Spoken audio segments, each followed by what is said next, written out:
Peace and blessings. My name is Carlos Walker, and this is Art and Hustle Black Authors Matter. And today I got with me Mr. R.J. Barnes. How you doing, sir? All right, bro. What's going on, everybody? Man, enjoying life. So, before we start, if you will, share a little bit about who you are and what you do.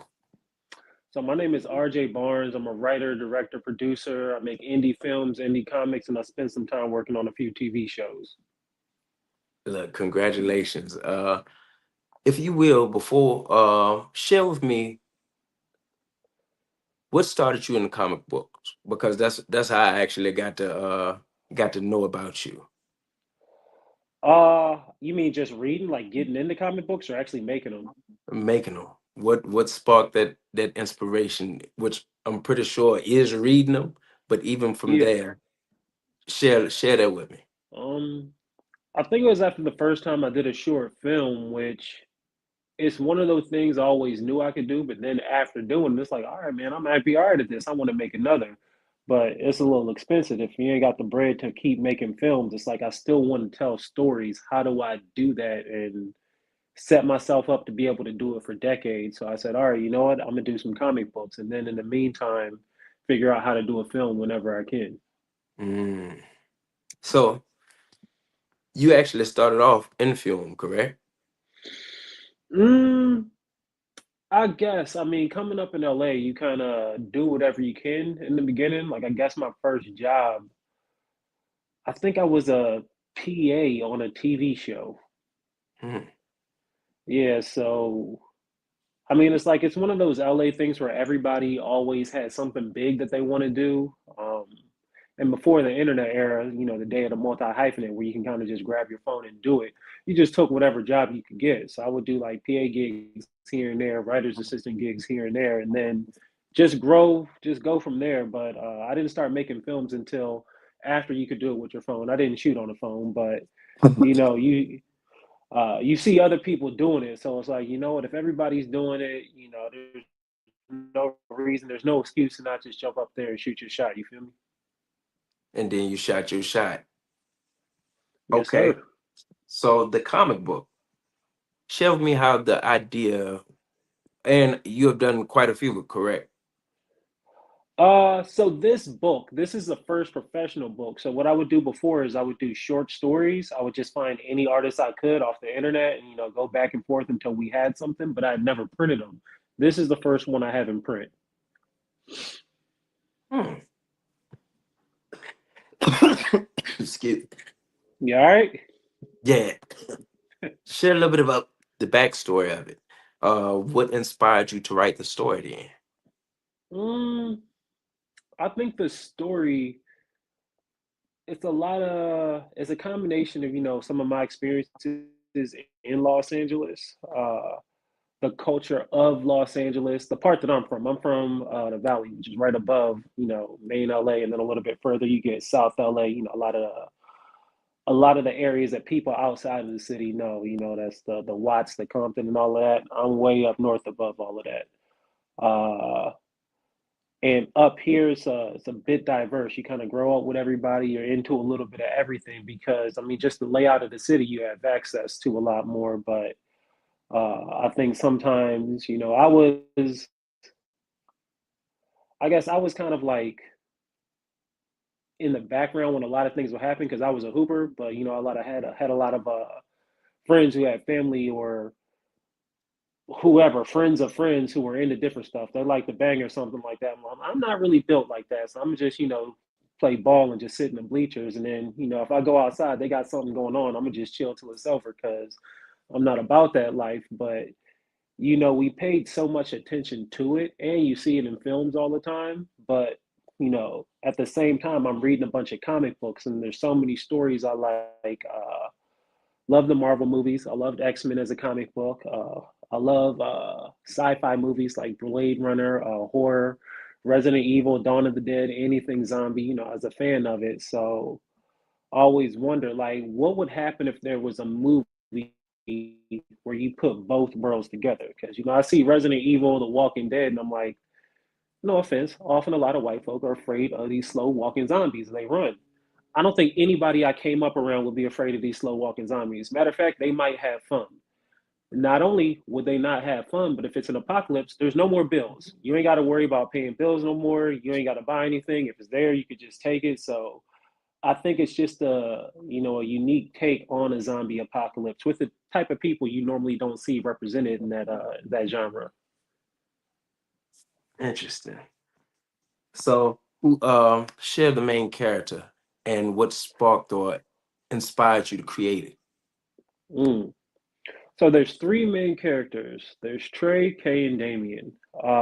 Trey, he's a fanboy, straight up, square, drinks water, pays his taxes. He's not really not too much flavor from what people would expect from him.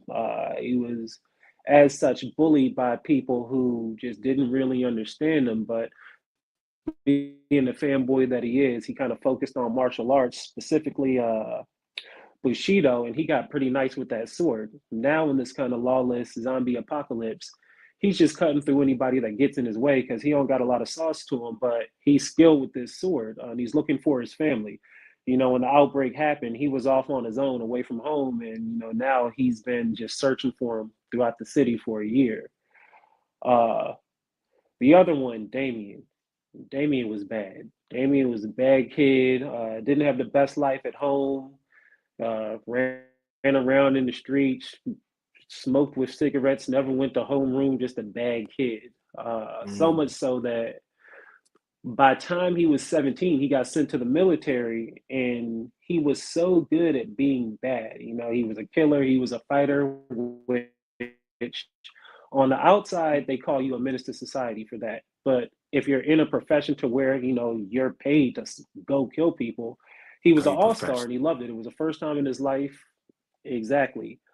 It was the first time in his life to where he had been validated for doing something good. So they put him in this experimental program where they put cybernetic enhancements into their soldiers. Uh, and he was part of this cyber soldier squad that was just insane. He was a star there too. But then, without giving away too much of the story, he gets discharged from the military. Now he's back on the streets and he's like, well, shit, I could be the perfect hood star. I don't even got to buy any bullets. It's all like, I'm really built for this life. So, he's running around, hanging out in the streets, doing what he does. He has a son, pisses off his baby mama. She leaves, moved to the outsides of LA. Then the outbreak happens, and now he's like he's in his feelings, right? He doesn't like the way that he was raised, didn't have the best setup at home, and he's wondering, can he provide a decent life for his son, even though he doesn't know how? Like he has no idea what that looks like, but he knows it's going to take money. So what he's doing is he's robbing anybody he can in the city, any gangster, anybody that he knows like kind of hustled or is sitting on a lot of cash. He's like, I have no idea how to be a dad, but when I show up, I'm gonna show up with some bread. Outside of that, Godspeed. Uh, so that's where we're coming into the story with him. Then Kay is a gang leader's daughter. Uh, she's one of those homegrown LA girls. Everything about LA culture, the lowrider shows, the backyard barbecues, the bonfires on the beach. She grew up with it and she loves it.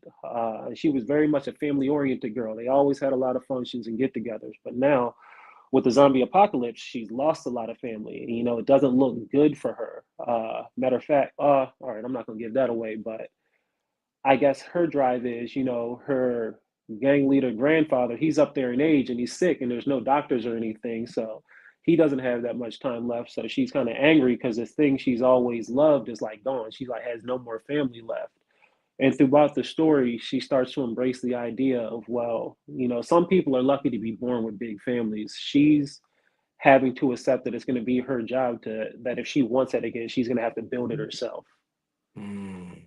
And first, she has to figure out the zombie apocalypse. She has to figure out how to escape the city or stay. Not giving away any spoilers, but she's going to be that person that rebuilds that community. This is powerful. Um, I one appreciate you.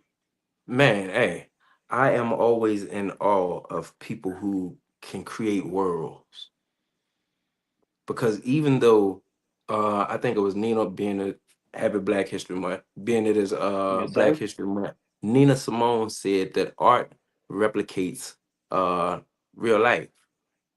Yes, sir. And what you have taken and created out of this world, and congratulations on being um known for this. This your comic book, people know you for this. You have made what's the word? You've been successful with it. There are I many comic appreciate it, books. man. Man, look, I found you. And look, you was beside Rodney Barnes as Yes, well, sir. right? Yes, sir. Look, what else can you say when if you're beside greatness? What does that make you? I feel you, man. I appreciate it. At the same time, it's a long road. In studying this, you ever heard of Todd McFarlane, buddy, who he made Spawn? Yes, yes. Yeah, I watched a lot of his interviews, and he said when he first started, like that was his one of his main focuses was he told himself, "I'm gonna do my own comic book, and I'm gonna do it for 25 years. I want to get to 300 issues." Lo and behold, now we have 300 issues of Spawn, and that's the success part to me because the storytelling is it's subjective.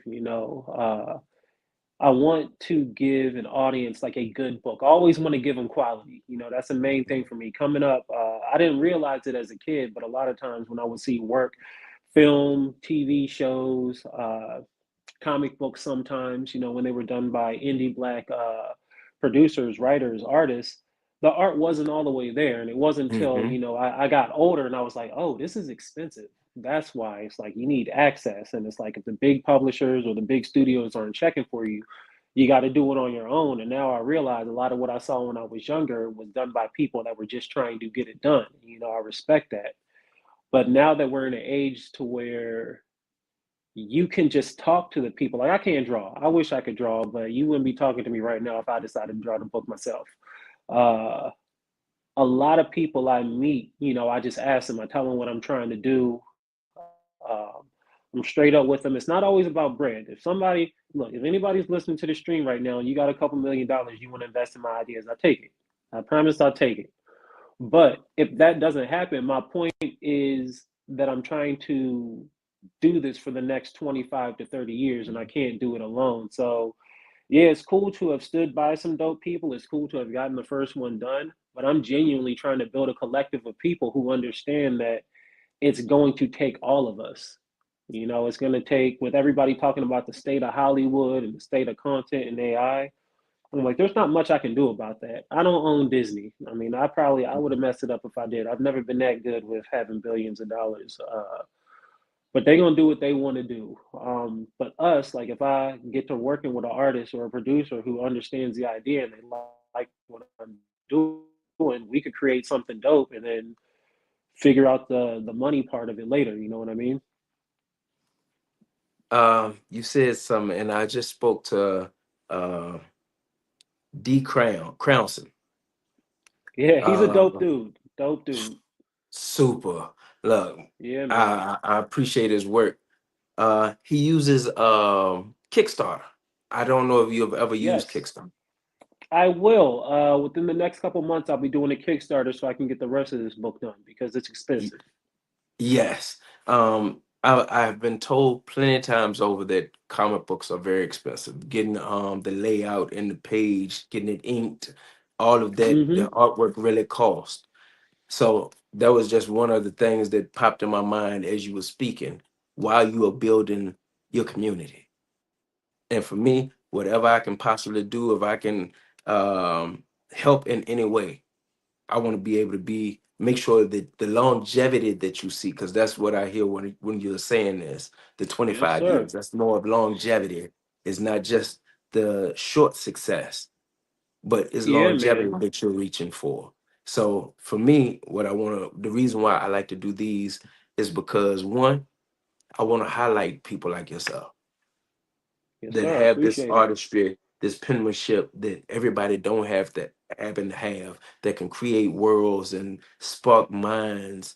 How can I assist you? This is one way. But then two, if you can think of any other way that I can assist you in your journey, please let me know. Absolutely. I mean, off rip. just keep doing what you're doing because a lot of artists, what's it called? Speaking of artwork, right behind me, you see this I see. Wolverine behind me? That's actually the dude who did X-Men 97. And I'm a fan. I was a crazy X-Men fan when I was a kid.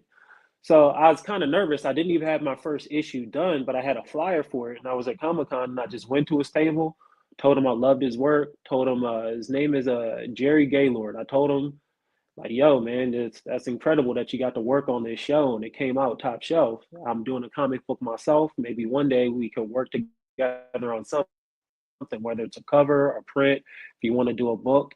And it's sometimes it comes off as Hollywood talk because he was just like, yeah, yeah, yeah, man, we'll figure it out. Just DM me Instagram.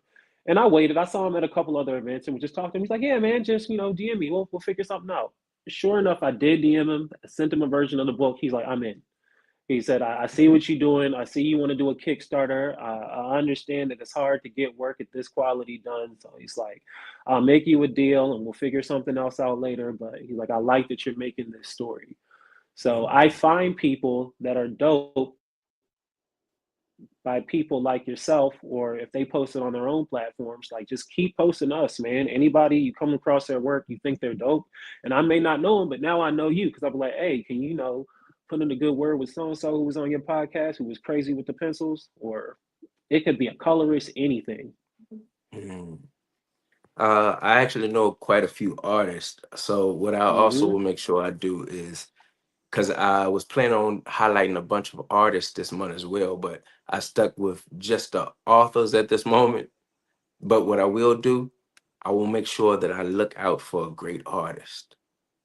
Yes, sir. And if you need any assistance just with your Kickstarter, D Crownson, he's Oh done yeah, three. I stay bugging them. They tired of me. All of look, you're gonna have some dope guests on your on this. What is this? A podcast or stream, however you want to call it. You're gonna have some dope guests on there. I promise you, a good amount of them that have already been successful on Kickstarter, they got inboxes full of questions from me, Look, and they've as you been cool. That's should. one thing.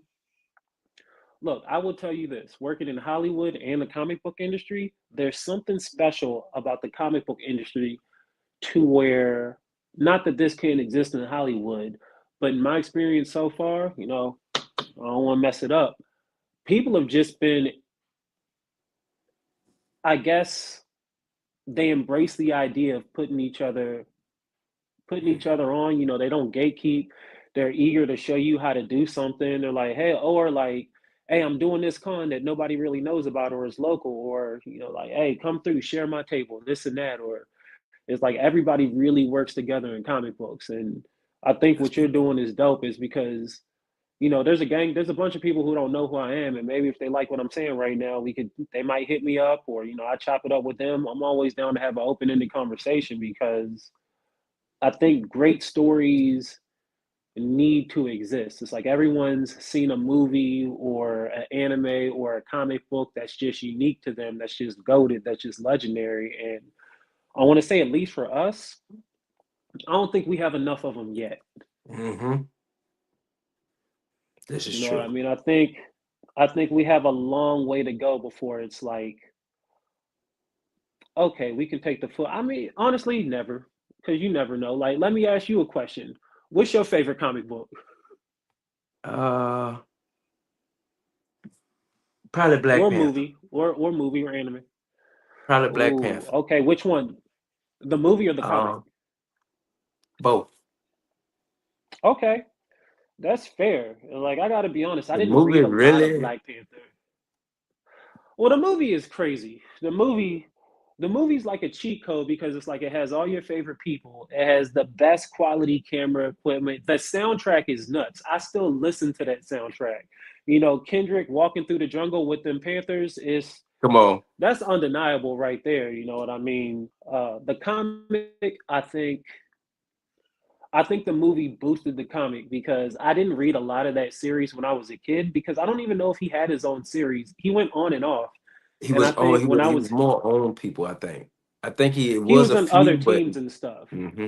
Yeah, I think back in the day he had his own series, and I didn't really get into comics until like the '90s. but he would pop up in books like Marvel Zombies and a few others to where he was a powerful character, but I didn't get a chance to really like take the journey with him. Like Green Lantern, that was one of my favorite books when I was a Hmm. kid. Green Lantern and the Hulk, and I got to like take that journey with the character through every arc, every new author, every new iteration. Now there's like 100 Green Lanterns from Earth. And when I was a kid, there was like two Hulks. There was a green Hulk and there was a gray Hulk. Now there's Hmm. like five or six A different red color one. Hulks. You know what I Yeah. mean? I wish I would have been able to see Black Panther all the way through, but it looks like they're gonna keep rocking with the character and putting out new books, new iterations. So yeah, man. But just like that story special to you, I think it's dope when somebody like a Crownson makes his own story. I'm excited to see where he goes with it because that could be right up there with it. You know what I mean? Well, for me, all y'all are headed that way. This is just the beginning. What's to come? Think of it as a small cloud way back, but as the cloud gets closer, it gets bigger, and then you find yourself in a storm. This is what I see when I see y'all. I see storms in the future. I see Yeah. the rain that drops is the comic books that will flow out of y'all. The same way you heard that man's story and he wanted to do 300, Ooh, I got 300 coming out of you. come on now, man. That's beautiful. That's beautiful. You got your own church? Hey, in time. Come So on now. before we go, I do want to ask you for two things: a word of wisdom, and let them know where they can find you. Okay. I'll do it in reverse. They can find my comic book on superpredatorcomic.com. It's linked in my Instagram bio. And if you're in Los Angeles, Joe over at the Comic Den has a few copies left, but he always tells me he's running out, which is a good thing. So don't meet me there, beat me there. Word of wisdom is cliche, but if you like doing stories, just do them.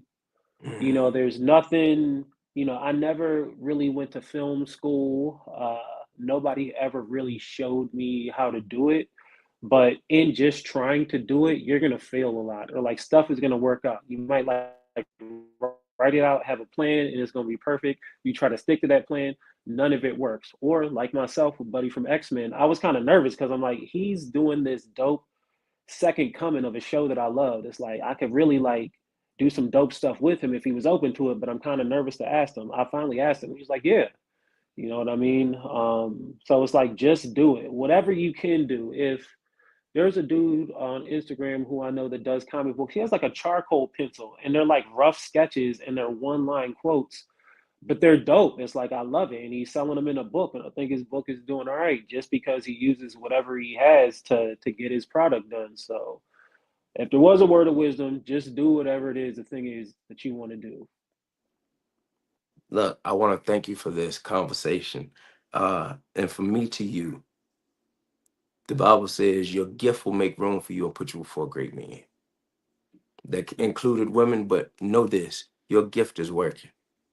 Keep writing, keep inspiring, keep touching people, man, because it touched me. Love you, bro. So Not with in that, the oh, Epstein Diddy type way. Everybody watch us nah, just man, because come on now. y'all just Look, do hey, it. this is brother to I'm brother. not gonna say pause. I'm not one of the kids, but you know what I mean. This is a very inspirational Yeah. man right here. I hope y'all keep rocking with him. My name is Carlos Walker. This is Art and Hustle Black Authors Matter, and this is Mr. RJ Barnes. Peace.